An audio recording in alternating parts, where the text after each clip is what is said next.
Hello, welcome back. Straight into the next chapter. I think it's going to be just the one because it's slightly longer than the other. Well, the next two are quite long. I don't want the video to go for too long. So, chapter 30 is called The Library of Souls. Remember, this is the place we can learn about anyone that's ever lived or will ever live. High in the Emporium's twisting corridors, Daniel and Ellie stood before a doorway in the midnight brick. Cracks were crawling along the walls even as they arrived. The doors swung open. Daniel felt a cool breath of air on his face, and a familiar, earthy scent lingered. The door led to a set of wooden steps. The steps opened over a vast cavern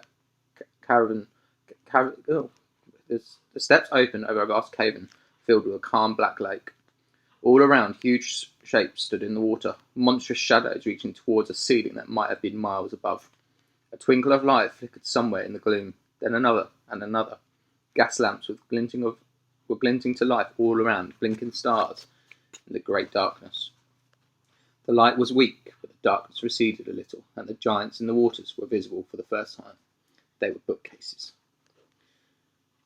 When he had walked the streets of Manhattan, Daniel had often thought the tall buildings resembled great canyons of concrete and glass. The bookcases in this library were as tall as many of those buildings. Some of them stood in regimented rows, linked by bridges and stairways. Others took more interesting forms, spirals, pyramids, and irregular mountains, erupting from the black mirrored surface. A city of books, thought Daniel. He stood with Ellie on a tiny island of wood, a platform no more than 3 meters square, black water lapping gently all around them. Then, far off in the water, Daniel saw the soft glow of a lamp floating towards them. The speck became a shape of a boat, and on the boat stood a tall hooded figure in white robes. The boat pulled off the platform. The figure stepped from the boat and onto the wooden floors. "Welcome to the Library of Souls," it said in a whispered voice that seemed to come from everywhere at once. Daniel wondered if the books themselves were speaking, and he shivered. The voices continued. "Stories are precious. They are treasure, and the most precious story of all is that of life. Here, among these countless canals of ink, high in the bookcases, you shall find the story of everyone who has ever lived. Everyone who shall ever live, past, present, and future, life and death. I will guide you to the tale that you seek." The figure said no more. Daniel spoke first. "Would like to read the story of Vindictus Sharp, please." Behind the white hood, the figure gave a nod, stepped onto the boat, and motioned for them to follow. As the boat moved off, Daniel dipped a hand into the black liquid and rubbed it between his fingers. It really was ink. The boat moved between great mountains of books, beneath archways and tunnels carved through the bookcase. "It's strange, isn't it?" said Ellie, her curls blowing in the breeze of the boat. "The story of everyone. Do you realise, Daniel, you could find your own book and read how you're going to die?" Daniel swallowed. "I think I'll leave it as a surprise." The boat docked in one of the narrow canals between two bookcases, hundreds of meters tall. High above, several rope bridges are crisscrossed. The hooded librarian led the way from the boat, hopping onto the wooden platform at the foot of the bookcase and up the first staircase. The climb was steep. Daniel's legs were burning when the librarian called a halt at last. "Where is he?" asked Ellie, anxious. "Where's Sharp's story?" The librarian strode to the bookcase, reached out and pulled a very fat volume from the bookshelf. The cover was black leather, and the pages leafed with gold. On the cover, serious golden-looking letters spelled out Vindictus Sharp's name. The librarian reached out a hand and offered the book to Daniel. It was heavier than he thought it would be. He began to flip through the pages, but as he tried to read, it became obvious that something was very wrong. Words were moving on the page, disappearing and shifting and merging with other words. The whole book was jumbled, wild tangles of letters. "It doesn't make any sense," he said, handing the book back. "What's wrong with it?" The librarian looked through the book. A pause. "This person has committed atrocities," it said. "He has taken from others stolen time. He was torn and warped his own life, his soul, so much that it has become unreadable." "Brilliant," said Daniel. "We're stuffed." "Maybe not," said Ellie. "How do you mean?" Ellie was half smiling. "Well, this library has the story of everyone, right?" "Correct," said the library. "So that means Papa's in here too?" Daniel shook his head. "Ellie, I think I know what you're thinking. It's not a good idea." Why not? If Papa's story is in here, we can use it.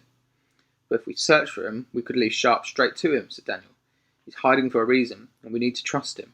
I almost got swallowed by a door full of bony hands last time I tried something like that. I'm not talking about finding him, said Ellie. I'm talking about reading his life to see what it says about Sharp. Daniel smiled. I know, said Ellie. I'm a genius. I wouldn't go that far, said Daniel. Then he turned to the librarian and said, Could you take us to the story of Lucian Silver, please? Mr. Silver was not as long as Sharp's, which only proved to Daniel how long Sharp's past stretched. When the librarian pulled it from a shelf in the remotest of the bookcases and handed it to Ellie, she wasted no time in leafing through the pages. How far do you think I should go? Papa's quite old. A great rumble filled the air. Several books fell from the nearby bookcase. Ellie? Flip faster? Yeah, give me a sec. Another rumble and the sound of a distant splashing. The ink was growing choppy. What was happening? Asked Daniel. The librarian raised a hand. I do not know. Then the hand was gone, and the librarian's robe was filled with black ink, soaking into the white material. The empty robe crumpled, the ink splashing back on Daniel and Ellie, who looked at each other with wide eyes. The library's falling apart, said Daniel. We need to get out, now. When they climbed back into the boat, the wind gathered pace, blowing stronger and stronger, whistling through the bookcase canyons, whipping the surface of the ink canal. The boat was tossed around like a toy. There were great groans and splashes from deep in the library. The boat bobbled in the swell as Daniel grabbed the oars and began to row. Then, as they hit the open water in the centre of the library, there was another rumble. Behind, a great mountain of books were collapsing, like a glacier, into the ink. As the weight crashed into the surface, a tall black wave formed, tearing towards the boat. The boat was lifted high, carried faster and faster. Daniel held onto the side and linked arms with Ellie. Then the boat was upturned and everything was spinning, and there was nothing but cold, wet blackness.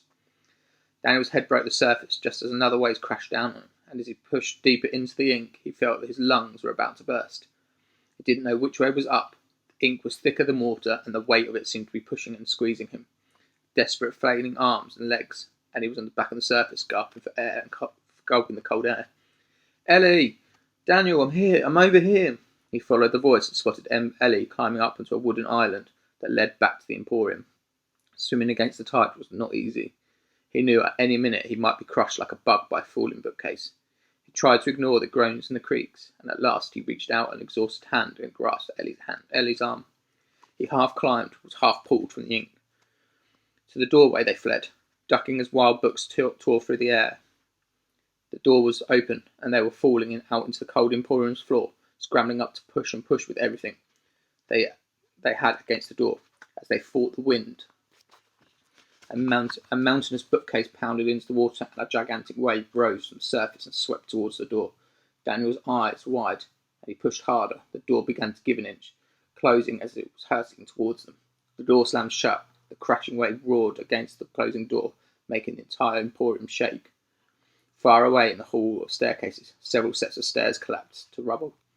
Daniel and Ellie fell to their knees, panting, covered from head to foot in ink.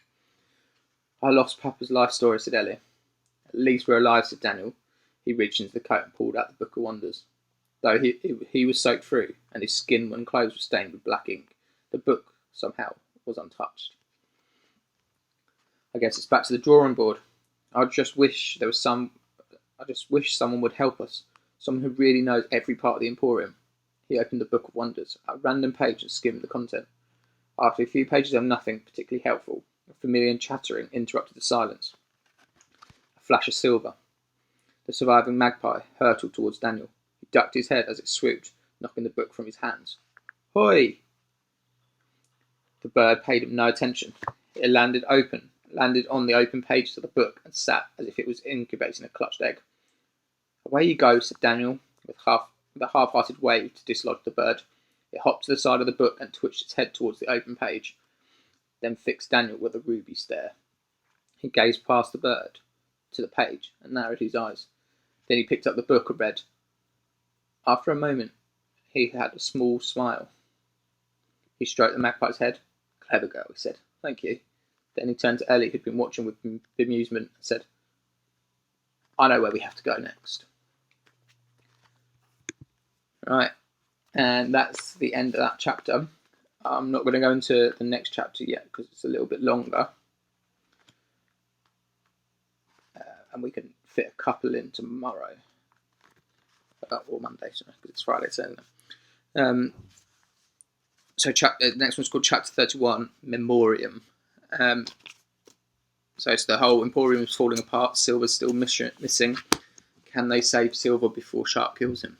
We'll have to find out later on. Until then, I shall see you later.